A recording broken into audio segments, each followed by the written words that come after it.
தெரியுதா? இன்னைக்கு பச்சைப்பயிறு முருங்கைக்காய் சாம்பார்.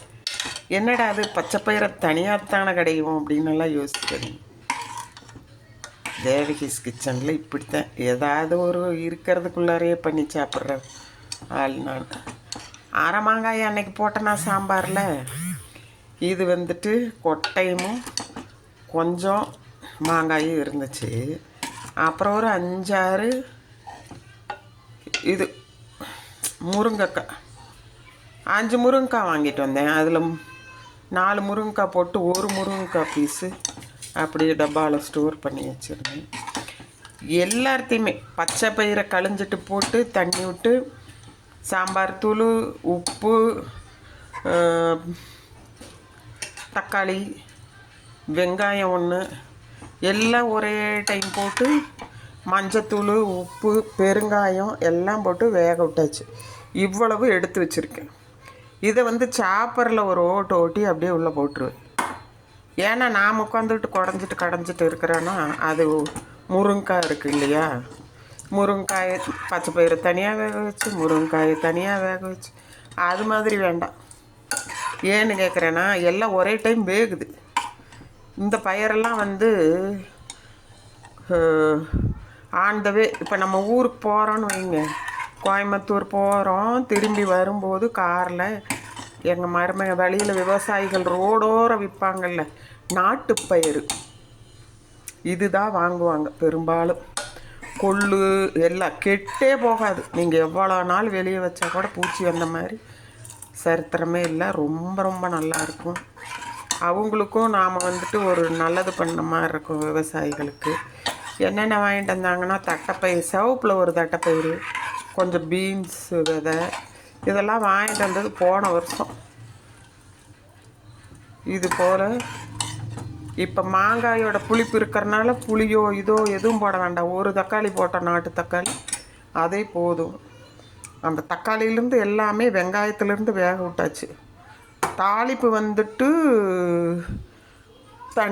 எண்ணெயை ஊற்றி கடுகு உளுந்து போட்டு கருவேப்பிலை போட்டு சீரகம் போட்டால் முடிஞ்சது. ஏன்னா இதுலேயே நான் பெருங்காயமும் போட்டிருக்கிறேன்.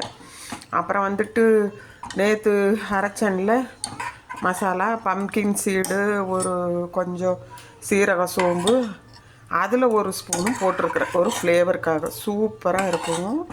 அதுக்காக கடைசியாக இறக்கி வச்சுட்டு எண்ணெய் ஊற்றி கடுகு உளுந்து தாளித்து கருவேப்பிலையை போட்டு இதில் கொட்டுனா போதும். பிறகு நான் என்ன பண்ணுவேன்னா எல்லாத்துக்கும் பரிமாறும்போது சுடு சாதத்தில் நெய் ஒரு ஸ்பூன் விட்டு இந்த சாம்பாரை ஊற்றிடுவேன். ஒரு ஸ்பூன் நெய் ஒவ்வொருத்தருக்கும் போட்டு. நெய் சாப்பிட்றது இந்த குளிரில் ரொம்ப நல்லது.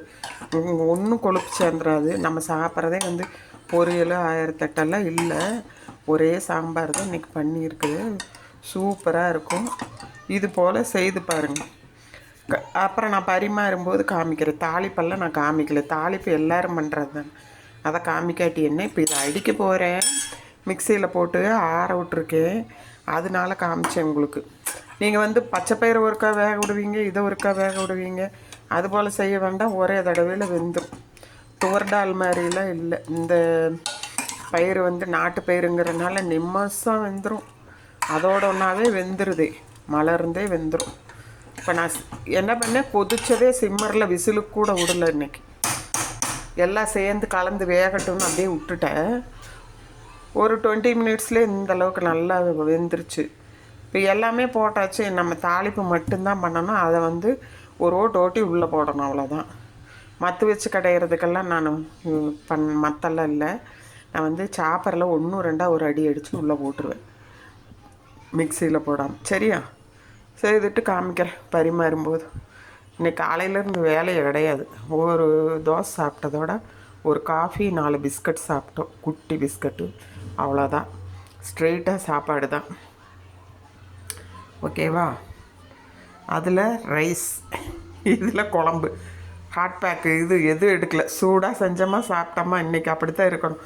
செம்ம மழை. நேற்று இங்கே துணியெல்லாம் காய போட்டு படுத்து தூங்கியாச்சு.